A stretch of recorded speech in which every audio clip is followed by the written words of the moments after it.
The woodlands in winter take on a subtle monochromatic beauty. We'll capture that today with an easy mixed media project that looks like stained glass. You need just a few simple materials. I've got a sheet of 9 by 12 multimedia paper. You could use watercolor paper as well. Something with a slight grain or texture is probably best. And then you do need a set of watercolors. I've got a basic set of watercolors here. It was about $10 from the local craft shop. And then you'll need a couple of brushes. I may just use one, but sort of small to medium-sized round brushes would work fine. And then you need a number 2 pencil and a black Sharpie marker. You'll also need some water, of course, for your watercolors, and some paper towel to blot it. And you might need an eraser. I'm going to draw a little bit harder with this so you can see it. But if you keep your pencil lines light, you probably don't even need to erase them. So just to get started here, I am going to make a simple border using my pencil around the edge of the paper. It's about maybe 1.5 inches in. And you can see I'm not worried about it being perfect by any means. I'm just creating kind of a frame all the way around. And I think I'll put another frame around that. You can make that as thick as you want. I'm probably going to be about, I don't know, a quarter of an inch. You could go as much as a half or an inch. Really depends on what you decide to do with your frame. I'm going to keep mine kind of simple. And again, I'm drawing fairly harder than I normally would with this pencil so you can see it. But you might want to keep your pencil lines pretty light, just so then you don't have to actually erase them. And again, it does not have to be perfectly straight. So that gives me a little frame to work within. And now I'm going to start drawing my trees out. Again, just simple pencil lines. I think I'm going to draw 2 trees here, or 2 tree trunks. So just on a slight angle. Birch trees are not very wide. They tend to be kind of narrow. So, and I think my second tree is maybe going to kind of go behind this one towards the bottom. And leaning away from that one I just created. So just creating my tree trunks, very simple. And now we need some branches. And the branches should look like some of them are in front and some of them are behind. And I'm just going to draw a few simple branches. So this one here looks like it's coming out of kind of the middle of the tree. This one is more on the side. Some should be thicker than others. You could do a couple branches together, like these here, kind of in a V. I am going to erase some of these pencil lines so they're not so obvious. I'm going to do another branch from here, again, kind of coming out of the middle of my tree almost. And this one is going to be kind of a split branch. Part of it's going to go behind this other one. So there's no particular way to do this. Whatever looks good to you. You can just experiment. You can always erase them and recreate your lines. So I'm just going to do a variety of different branches. And again, some will be in front, some will be behind.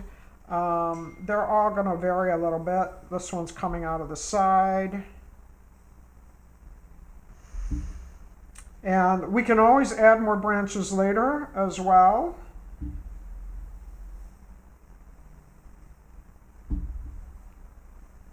You just want to kind of vary them. So you have different kinds of branches.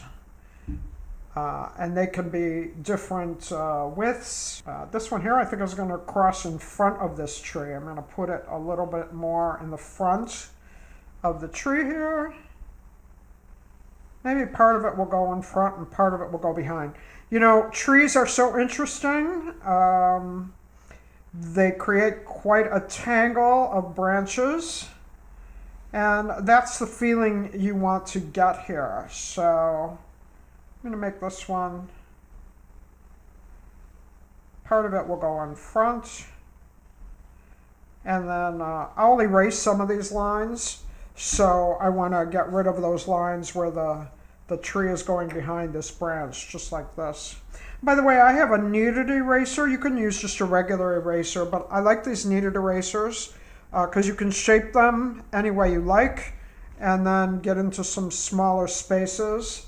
But I'm going to probably lighten up all of these lines, these pencil lines.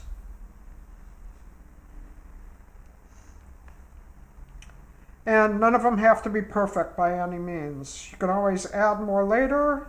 But once you get your paint down, you're not going to be able to do that. So I'm going to put one more over here coming out of this branch, or out of this trunk, and it's going to cross behind this tree here. And again, you can add more branches coming off if you like. And maybe one more down here, kind of coming off the side of the tree.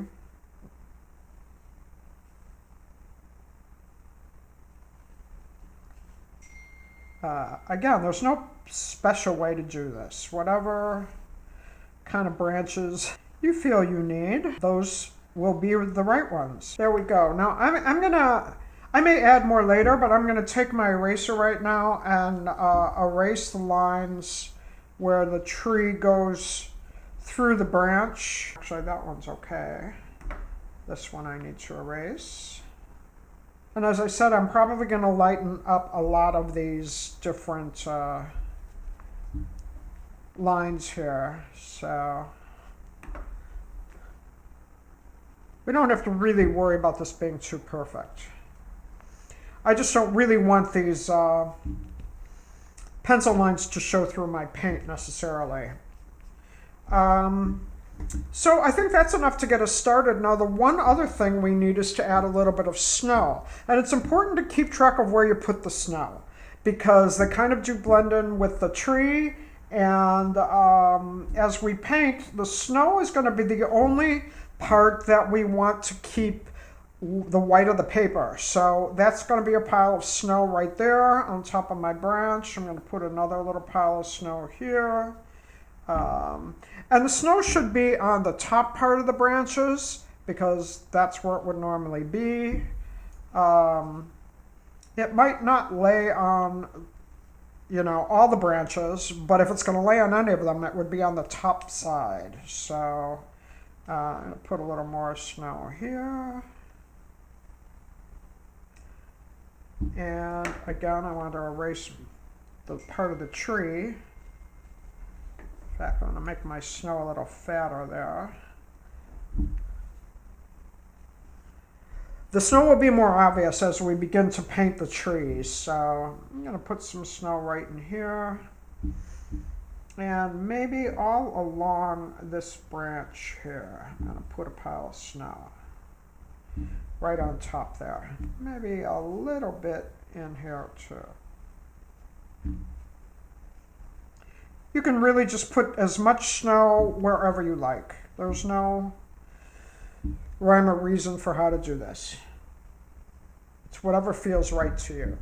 So we have our piles of snow. I'm going to try to remember which ones are snow and which ones are branches. And as we put paint down, then that'll become more obvious.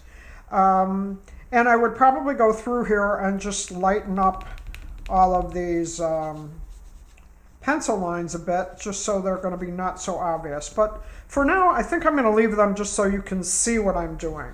So the first thing we want to do whenever we paint, we usually start with the background and come forward.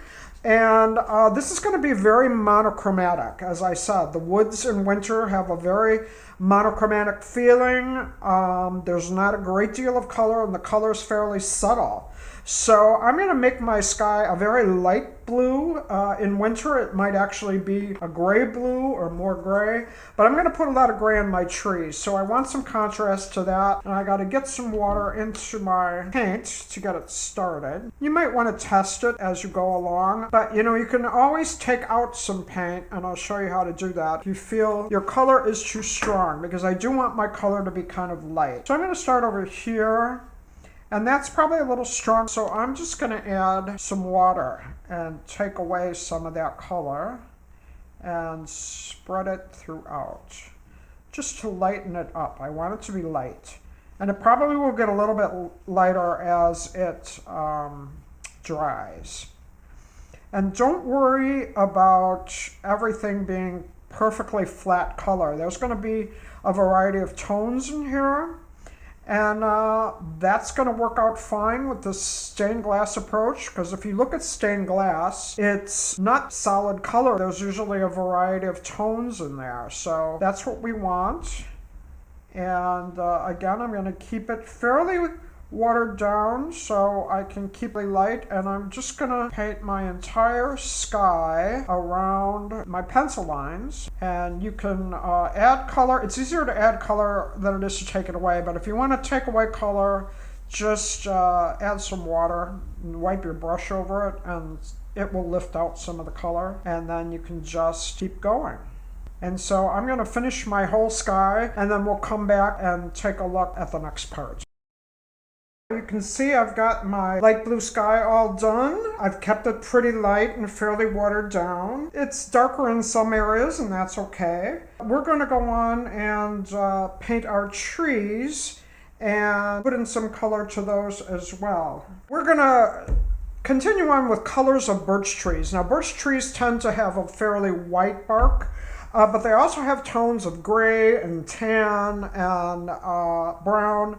So we're going to add some of those tones. I'm going to probably use my sort of muted tones over here, my browns, my grays, maybe a little olive green, and maybe some tan as well. But again, I'm going to keep the colors pretty light and watered down. So let's see what we've got here. And just here and there, what we're going to do is to create some stripes of color on the trees, just wherever you decide it needs to be.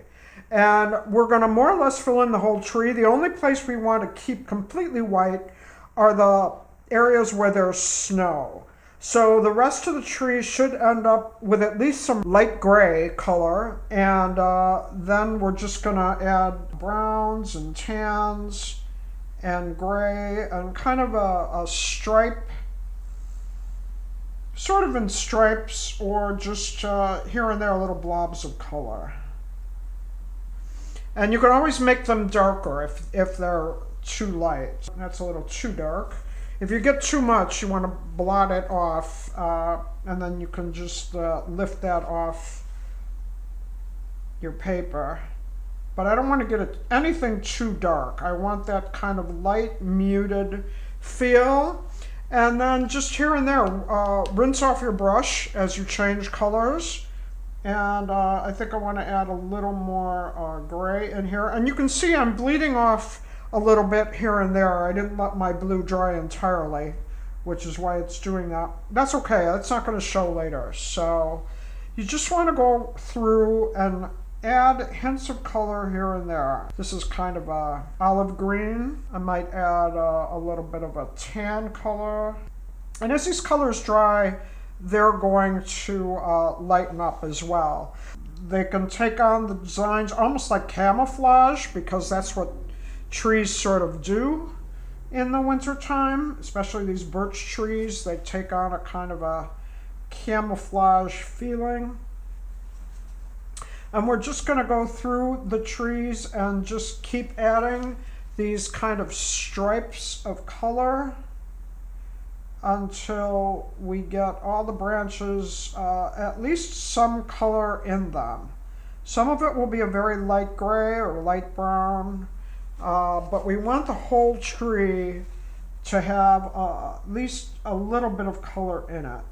Even if it almost looks white as it dries, We want at least some color in there. A light gray or a light olive color, something like that. And they can kind of run together, that's fine. They don't have to be pure or perfect. But I'm going to keep going, and I'm going to do both my trees and all my branches. And your trees, you want to have kind of a horizontal stripe feeling. Your branches, you might want to put some long bits of color. That will give a feel of the branches coming out from the tree, and you want to cover all the branches. But don't paint your white snow. You want to leave that white. So I'm going to continue on, and we'll take a look at what I've got then. You can see I've got just sort of blobs of color. I kept everything fairly light and watery. I want to do something with my border. Now, there's all kinds of things you can do with this. You can add a leaf design. I like to keep mine pretty simple. So I'm just going to add some color, similar to the colors I put in the trees here. So I'm going to add some browns and some of that golden orangey color.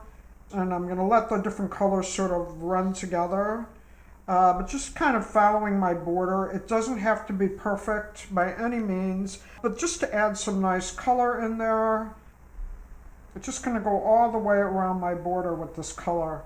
And then we'll add our Sharpie marker after it's all dry. But I'm going to continue to add my border, and then we'll come back and do that. So you can see I've got my border done. It's a variety of colors sort of melded together. I just let them run together. More browns and goldens, but some of the colors that are in the trays. And I think it's dry enough where we can begin to add our magic marker. And this is what really makes it look like stained glass. There's a variety of tones within each block of color. And that's just fine because stained glass kind of looks like that. So I'm going to take my magic marker, and I'm first of all going to outline my trees, and then wherever I come to a branch, I'm going to branch off. And in some cases, the marker will go across the branch. In other cases, not. I think I'm going to go across here. There's no particular way to do it. And you just follow all the lines of the branches. Now you can see my snow is still just the white of the paper. There's no color in the snow. And you're going to draw a line across that also, where the snow is. I'm going to continue on and finish this branch.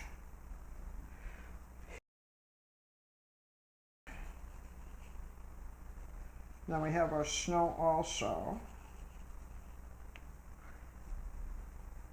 And then wherever there's a shade of color, I'm going to put a line around that. Let the color kind of guide you, but it's you want a variety of lines in here. So we're just going to keep adding lines wherever I see a change of color. And in some cases, I might add an extra line and make that a little bit darker. Or perhaps here, I'm going to make what looks like a knot. So this is going to begin to take on a feeling of stained glass as I continue to add these marker lines. So I'm just going to keep doing that around both my trees. And again, where I see color inside, I'm going to add a line going across, kind of following the line of the color. I'm generally going to keep this kind of horizontal movement, but every now and then it's sort of interesting to add something like that adds a little dimension to the tree. And so we're just going to continue on and do this all throughout both of these trees, and then I'm going to do the same thing in the border at the end. Here you can see I have most of my tree branches done, and wherever there's a change of color, I'm just drawing a line, kind of following it.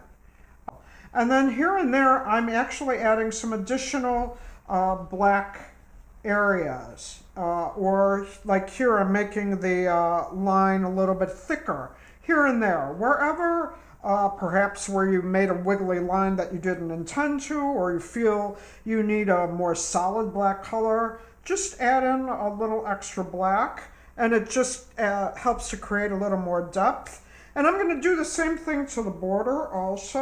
I'm just going to follow the line all the way around with my Sharpie. And I'm going to do both lines. And then, as I said, you can actually add some additional lines or design elements inside the border. You can add some wavy lines. I just like to add some very simple stripes. Some are thicker than others. Maybe there will be two here and there. Kind of looks like pieces of stained glass put together. So I'm going to do that all the way around and then finish my trees, and we'll come back and see if we need to touch up a little more. So I've got this pretty well done, but if you want to add some additional branches, you could do that at this point. You might want to add black branches here and there. That contributes to the stained glass feeling. So I'm going to add a couple here and there, just solid black. And then also, if you want to extend some of the branches to the end, you can do that.